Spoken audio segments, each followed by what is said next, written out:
first met Chanan, he was playing for a band, friend's band called X Productions. Used to jam a lot with them, and just turned up at this gig once, and there was this diminutive figure, shall we say, sitting there with a guitar, quite straight. Not a lot of expression going on, but just this shit happening with the fingers in the fretboard.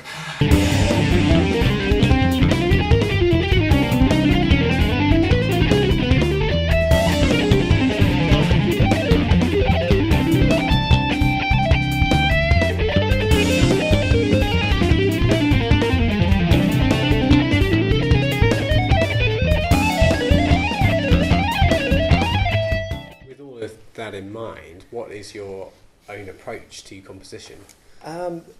Well, I guess like many composers, they have different approaches, you know. There are many different ways to approach composition.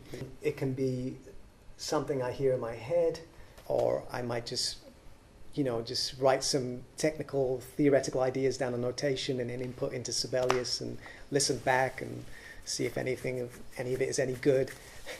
I like to sit at the piano and compose, purely for the fact that I don't have an assured technique on the piano, so I'm not restricted by habitual tendencies, you know. So if you come in a little bit closer, these augmented triads that I'm talking about, there's an example of it here, confined within a quaver note quintuplet. So basically, you have a G flat, B flat, D, it's essentially a G flat augmented triad with a E, G sharp, C, and E augmented triad, so they're essentially a tone apart if you look at the root note with the G flat and the E, but the E major triad is stacked on top of it. The same thing here, you've got a G major triad, G augmented, G, B, E flat, or D sharp, and then F, A, D flat on top of it.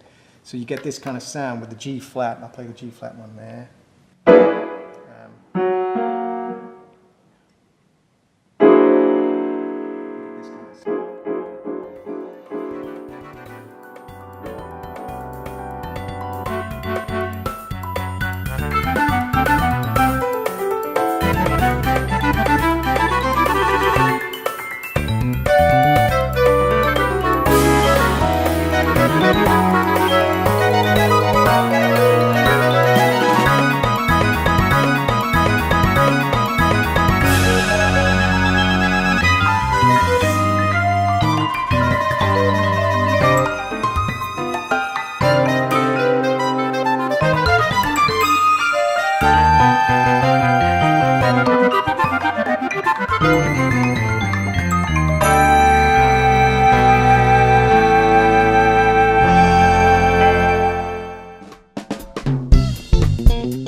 And the composition I'm working on now has kind of started out that way.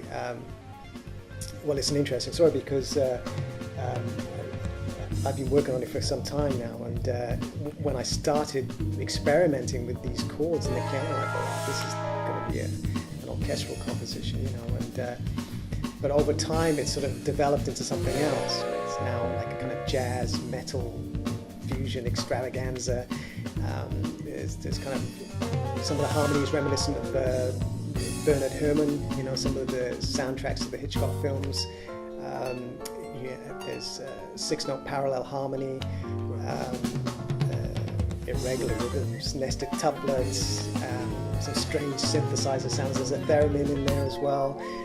There's a distorted guitar solo, there's vibraphones. I mean, it's a real cacophony of disparate ideas. It's quite an exciting piece. I'm really looking forward to getting that one finished.